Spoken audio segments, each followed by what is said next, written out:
It's been 2 years since the last installment in the MX vs. ATV series, and Rainbow Studios has developed an all-new engine and control scheme for the latest one.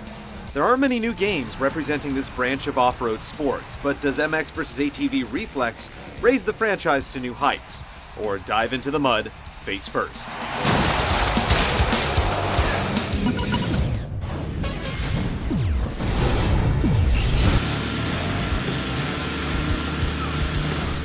There's a wide range of disciplines in Reflex, testing you through arena-based supercross races and freestyle trick events, outdoor national courses, and open-terrain waypoint races. You can also free ride through the wider environments with scattered flags that initiate different events, such as jump challenges or hill climbs. There are 7 disciplines, each with their own unique tracks, adding up to over 40 courses in all.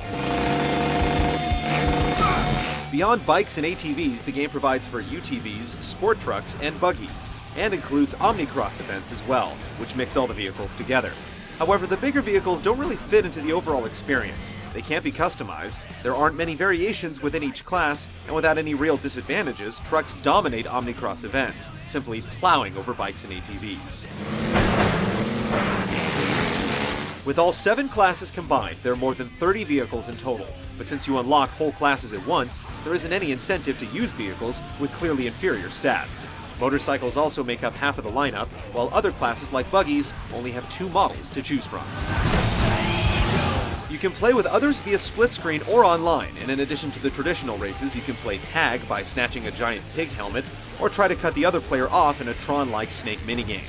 The majority of online players stick to national and supercross races, leaving lobbies for other modes sparsely populated or completely empty. The free play lobbies return from previous titles, letting you tool around while you wait, but sometimes the game will fail to ever load a race, even when the room is full.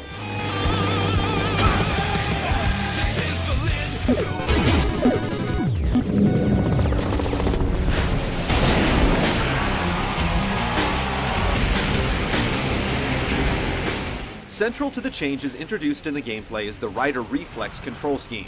The left stick controls steering, while the right stick shifts the weight of the rider. It takes using both sticks in tandem to master the controls, and it can be difficult to manage at first. Whenever you're airborne, your gas and brake buttons also control the pitch of your rider, adding further frustration since you can blow landings by accelerating too soon. Once you get a handle on the controls, the demanding courses can be quite absorbing, requiring you to keep an intense focus on the angle of each jump, landing, and turn.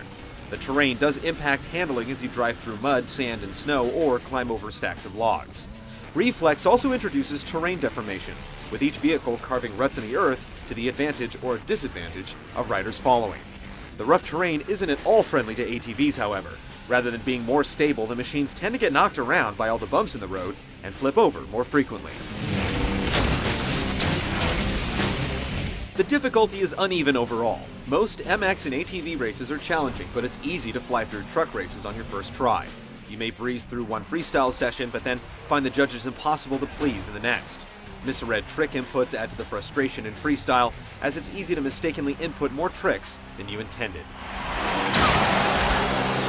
In races, other problems can be maddening. Instead of respawning back on track after a crash, you'll often reappear in the same trouble spot or find yourself on the side of a hill with no momentum.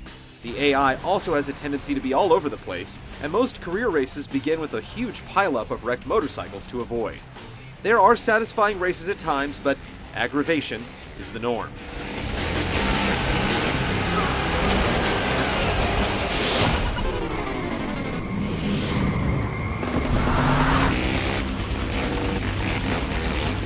In spite of being built on an all-new engine, Reflex looks incredibly dated. Most conspicuous is the poor level of detail management, causing textures to visibly draw in at set distances. But the frame rate is also inconsistent, with random stutters that can break the flow of the game. The girls at the starting line aren't too pretty either. You know that voice that announces monster truck and supercross events on TV?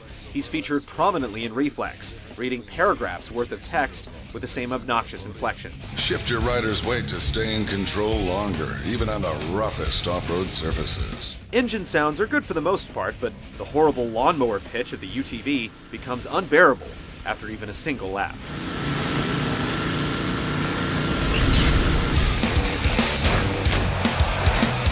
In the end, MX vs. ATV Reflex is a bit of a mess. There are some good tracks to race on, but the control scheme is overcomplicated, the visuals are ugly, and the motorcycles are the only vehicles worth spending any time with.